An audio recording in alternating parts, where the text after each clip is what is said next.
Et si préparer sa palette humide, c'était pas si évident que ça? Salut les copains, c'est Guillaume, bienvenue sur ma chaîne Apprendre la peinture sur figurine. Aujourd'hui, on va parler palette humide. Parce que franchement, s'il y a bien quelque chose que je pensais super évident et qui finalement ne l'est pas tant que ça, en tout cas de ce que j'ai pu constater au travers de mes cours, c'est la préparation de la palette. Et quand je dis préparation de la palette, je parle pas du fait de poser les différentes peintures dessus, de parler de la dilution ou quoi que ce soit, je parle de ce qui est en amont, vraiment, littéralement, la préparation de la palette humide. Parce que quand on travaille sur palette sèche, et il n'y a plus beaucoup de monde qui le fait, mais en tout cas, quand on travaille sur palette sèche, il n'y a pas de ce problème en fait. On prend notre palette, elle est prête. La palette humide, c'est pas pareil. Il y a un bac, il faut mettre de l'eau, il y a la membrane, il y a la feuille, et tout ça, ça interagit. Les éléments interagissent les uns avec les autres. Et pour que ça interagisse au mieux, pour qu'on en bénéficie au mieux, eh bien tout simplement, il faut savoir bien la préparer. On va voir dans cette vidéo quels sont mes petits conseils pour bien la préparer, mais aussi quelles sont les choses à éviter. Alors je sais, je le dis dans toutes les vidéos de cette série, mais celle-ci aussi fait partie du challenge une vidéo par jour pendant 30 jours. Et dans cette série, je fais certains sujets qui ne me sont pas forcément posés en question, mais la plupart, je réponds à vos questions. Donc n'hésite pas, si tu as des questions, à me les mettre dans les commentaires. Si je le peux, il faut que ce soit des formats assez courts, des réponses assez courtes, puisque une vidéo par jour, c'est pas facile. Mais si je le peux, je répondrai avec plaisir, donc n'hésite pas à me mettre ta question en commentaire. Et d'ailleurs, du coup, j'en profite pour le dire tout de suite, si la vidéo te plaît, si cette série te plaît, si la chaîne te plaît, n'hésite pas à lâcher le petit like, à partager la vidéo, à t'abonner à la chaîne pour pas louper les prochaines. Et dans la description, j'ai en téléchargement gratuit le petit guide du débutant en peinture sur figurine. Ça t'inscrit aussi à la newsletter Apprendre la peinture sur figurine que j'envoie au plus une fois par semaine, où dedans on voit des petites news du monde de la figurine, les news de l'atelier, l'actualité Apprendre la peinture sur figurine, les dernières vidéos de la chaîne YouTube, bref, pour louper aucune information, c'est l'idéal. Et je commence à en parler de plus en plus parce que l'échéance se rapproche, les formations Apprendre la peinture sur figurine vont bientôt rouvrir, en tout cas les inscriptions, et donc du coup si tu souhaites être tenu au courant, la newsletter c'est l'idéal. Alors on va commencer forcément dans l'ordre et on va partir du moment où on achète notre palette humide où elle est entièrement neuve. Et à ce moment-là, eh bien tout simplement dans la mousse qui est souvent emballée dans un papier bien imperméable, tout ça, dans un petit plastique, elle doit quand même avoir un petit produit dedans, puisque quand on la reçoit, elle est totalement sèche, et vraiment sèche de chez sèche, et ça c'est vraiment pas facile à dire. Donc pour être aussi sèche, je me demande s'il n'y a pas un espèce de petit produit un peu imperméabilisant pour éviter justement que dans le stockage, elle capte de l'humidité, et que du coup, elle se mette à pourrir, même s'il y a aussi un traitement anti-fongique, tout ça, sur la palette humide, en tout cas sur la mousse, de manière à ce que justement, quand on l'utilise, elle ne moisisse pas. Quoi qu'il en soit, qu'est-ce que ça fait? Eh bien, ça fait tout simplement que quand on l'utilise pour la première fois, quand on va la passer sous l'eau, elle va très facilement couler sur la membrane et pas réellement l'imbiber. Alors, quand on ne connaît pas comment doit fonctionner le matos, on peut se dire, bon voilà, je l'ai passé sous l'eau, c'est bon, ma mousse elle est humide suffisamment pour que je puisse l'utiliser. Pas du tout. En fait, sur cette première utilisation, l'idéal, c'est vraiment de l'immerger totalement dans un fond d'eau. Moi, par exemple, ce que je fais quand c'est comme ça, je ferme mon lavabo, je mets un fond d'eau et je trempe entièrement la mousse dedans. Mais bien sûr, je ne m'arrête pas à ça parce que même en faisant ça, elle n'est pas suffisamment imbibée. Et non, quand on fait ça, on s'en rend bien compte d'ailleurs, parce que les endroits où l'eau va arriver à pénétrer dans la mousse, ça va changer de couleur. Ça va devenir un petit peu plus foncé. Souvent, les mousses, quand elles sont sèches, elles sont blanches. Et quand on va les imbiber d'eau, elles vont devenir un peu plus grisâtres, un tout petit peu plus foncées. Et ça, c'est super utile en vrai, parce que du coup, ça nous permet de savoir s'il y a des endroits de la mousse qui sont restés secs. Et auquel cas, il faut bien évidemment faire en sorte qu'il ne reste pas sec. Et pour ça, moi, ce que je fais, tous les endroits qui vont rester un petit peu plus secs, et d'ailleurs, on le sent quand on passe le doigt, ils vont rester un petit peu plus durs, je vais vraiment venir frotter, comme ça, avec le doigt, d'un endroit qui est humide vers l'endroit sec, de manière, tout simplement, à faciliter le passage de l'eau dans cet endroit-là, et du coup, de l'humidifier. Alors une fois que j'ai fait ça, moi, la plupart du temps, ce que je fais, c'est que j'essore totalement la mousse. Le fait de l'essorer, en fait, ça va faire pénétrer un petit peu d'eau dans les derniers endroits un peu secs par torsion de la matière. Et une fois que j'ai fait ça, eh bien, je la mouille à nouveau, je l'immerge à nouveau pour à nouveau saturer la mousse en eau. Donc là, du coup, on a fait la préparation de notre première utilisation de cette palette. On va maintenant passer à tout ce qui concerne finalement tous les usages, toutes les fois où on va utiliser notre palette humide, et donc notre mousse, bien évidemment. Et là, c'est vraiment ce que j'ai pu constater au travers de mes cours, c'est que la plupart du temps, dans moi, ce que je préconise en tout cas, ce que j'ai l'habitude de faire, on ne met pas assez d'eau. Souvent, c'est un petit passage sous l'eau du robinet, et puis voilà, on le met dans la palette. Sauf qu'en fait, maintenant, souvent, les robinets, ils sont équipés d'un petit mousseur, on pourrait appeler ça, je connais pas le terme exact, mais en gros, ça injecte de l'air, en tout cas, ça laisse de l'air dans l'eau, parce que du coup, en fait, ça permet d'économiser de l'eau, tout ça, c'est très bien. Mais du coup, là, pour notre palette, bah, c'est pas forcément ce qu'on attend, c'est pas forcément ce qu'on recherche. À ce moment-là, c'est pas suffisant de passer juste la mousse sous le robinet et de la mettre tout de suite dans le bac. Personnellement, encore une fois, ce que j'ai tendance à faire, c'est un peu comme ce que je faisais sur la première utilisation, si ce n'est que ça va se faire beaucoup plus facilement et j'aurai pas besoin de malaxer, de frotter, de tirer, d'écraser, tout quoi que ce soit. Je plonge ma mousse dans un fond d'eau et dès que je la sors, je la mets tout de suite dans mon bac pour ma palette humide.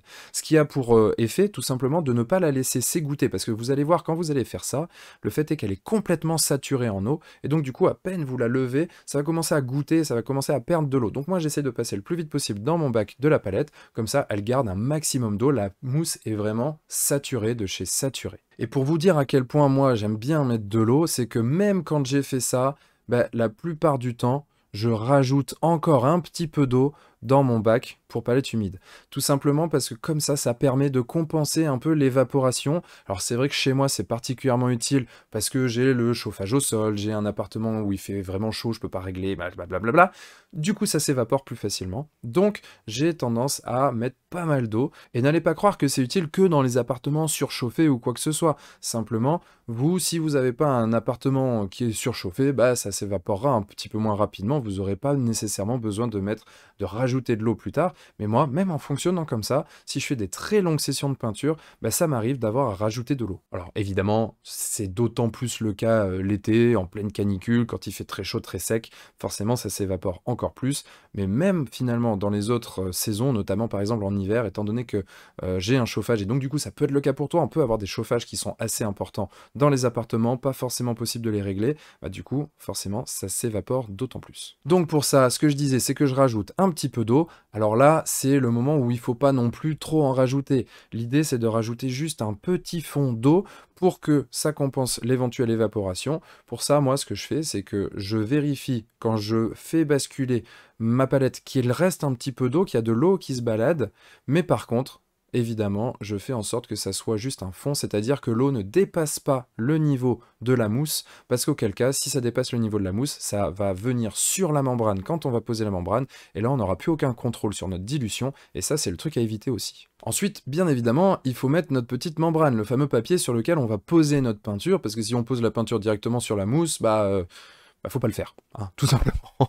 Donc je disais, on va poser notre petit papier, et ce que je fais moi pour le poser, et ça c'est de manière à éviter un maximum de bulles d'air sous le papier, je le pose d'un côté, je le pose pas tout de suite à plat comme ça sur la palette, je le pose d'un côté, et un peu à la manière d'un papier peint finalement, je vais le guider comme ça et l'aplatir tout du long pour essayer encore une fois d'éviter un maximum de bulles d'air qui se coincent sous cette membrane. Parce que oui, au final on est sur une palette humide, l'objectif c'est qu'il y ait une surface humide qui soit au contact en dessous de cette membrane. S'il y a une bulle d'air, il n'y a pas d'eau, et donc du coup, on perd l'effet de cette palette humide. Et potentiellement, on peut même avoir des peintures qui sèchent un peu différemment d'un côté et de l'autre. Bref, c'est quelque chose que je préfère éviter. Alors très souvent, ce qui se passe à ce moment-là, c'est qu'on a notre petit papier, hop, qui rebique des deux côtés. C'est tout à fait normal. Alors, expliquer exactement pourquoi, très honnêtement, je sais pas, je pense que c'est tout simplement lié à l'humidification du papier qui du coup a une réaction un petit peu physique comme ça qui se produit. C'est tout à fait normal, pas d'inquiétude.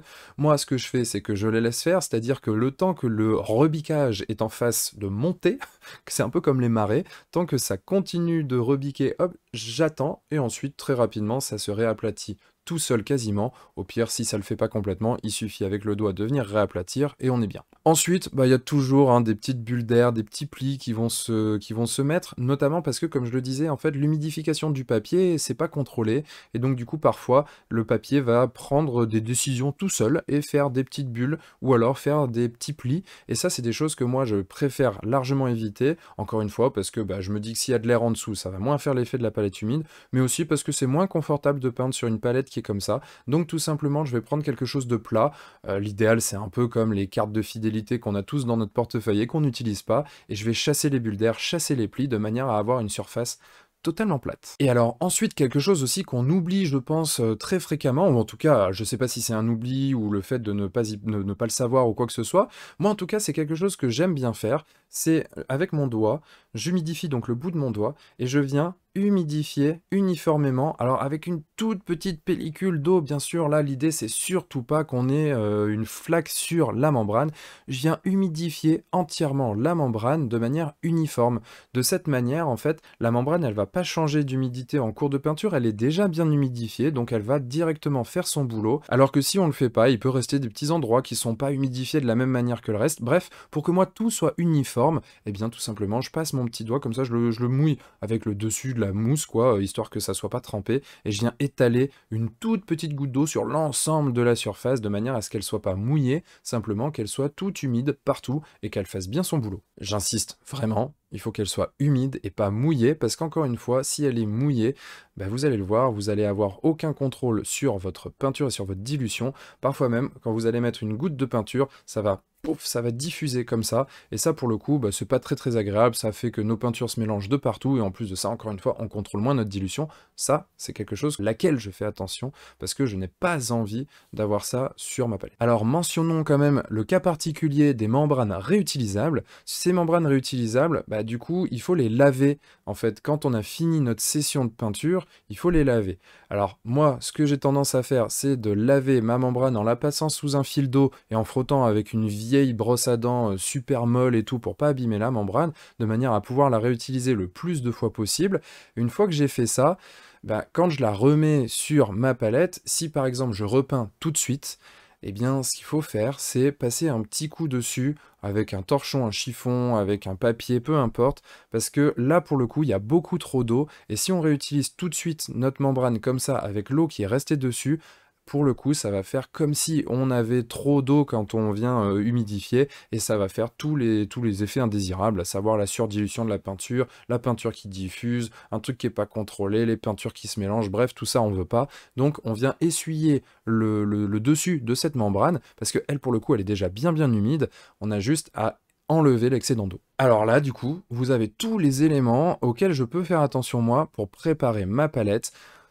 C'est pas vraiment de l'ordre de la préparation, mais quelque chose aussi qui est important selon moi, c'est bah, quand on a fini, même quand on part, ne serait-ce que 5 minutes, de bien penser à remettre le couvercle sur la palette pour garder l'humidité, parce que sinon, bah, mine de rien, ça sèche plus vite, et c'est dommage de lui offrir entre guillemets du temps de séchage, alors qu'on n'est pas en train de peindre.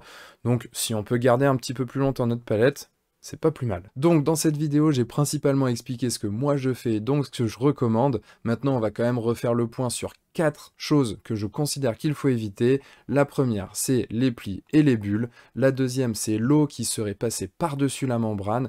La troisième, c'est une mousse qui ne serait pas assez imbibée en eau, et donc du coup qui ne serait pas mouillée de manière uniforme.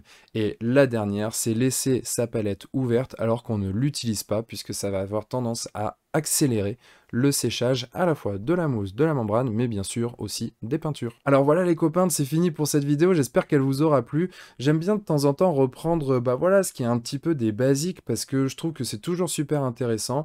Généralement, même les peintres qui ont un peu d'expérience me répondent en me disant que bah, ça leur a soit rappelé des choses, soit appris des choses. Donc je me dis que ça soit pour des peintres qui ont plus l'habitude, ou même des débutants, bien évidemment, c'est toujours intéressant de le faire sur la chaîne. J'espère que tu partages le même avis, en tout cas n'hésite pas à me le dire dans les commentaires, et encore une fois à me poser ta question si tu veux que j'essaye d'y répondre au travers d'une vidéo de ce challenge.